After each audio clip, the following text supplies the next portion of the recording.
গ্রীষ্মের তীব্র দাবদাহে নাজেহাল রাজ্যবাসীর জীবনে মিলেছে কিছুটা স্বস্তি। শুক্রবারের বৃষ্টির পর সামান্য হলেও পারদ নেমেছে রাজ্যে। আবহাওয়া দপ্তর সূত্রে খবর, শনিবারও বিকেলের দিকে দক্ষিণবঙ্গ সহ শহর কলকাতা পেতে পারে হালকা থেকে মাঝারি বৃষ্টি। অন্যদিকে ভারী বৃষ্টি হতে পারে আলিপুরদুয়ার, কোচবিহার, শিলিগুড়ি সহ উত্তরবঙ্গের বেশ কিছু জায়গায়। এমনকি রবিবারও সন্ধ্যার পর বৃষ্টি স্নাত হবে শহর কলকাতা সহ দক্ষিণবঙ্গ। হাওয়া অফিসের খবর অনুযায়ী রবিবার সন্ধ্যার পর রয়েছে বজ্র বিদ্যুৎ সহ ভারী বৃষ্টির সম্ভাবনা। রাজ্যে সর্বোচ্চ তাপমাত্রা থাকবে 36 ডিগ্রি সেলসিয়াস।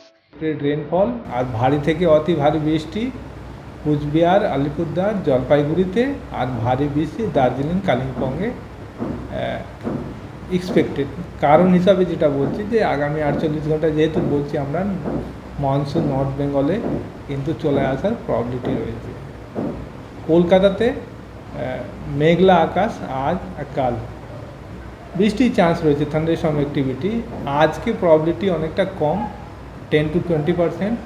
আগামীকাল কিন্তু প্রববিলিটি অনেকটা হাই রয়েছে, অ্যারাউন্ড 50 to 60% চান্স। এবছর কেরলে বর্ষা ঢুকতে কিছুটা বিলম্ব হওয়ায় আশা করাই যায় বঙ্গে বর্ষা ঢুকতেও ঘটছে বিলম্ব। তবে রাজ্যে প্রকৃতি নিতে শুরু করেছে প্রাক বর্ষার প্রস্তুতি। তবে আপাতত গ্রীষ্মের চোখ রাঙানির হাত থেকে কিছুটা হলেও রেহাই মিলেছে রাজ্যবাসীর। ক্যামেরায় মদন সরকারের সঙ্গে অভিরূপা হাজার রিপোর্ট, ক্যালকাটা নিউজ।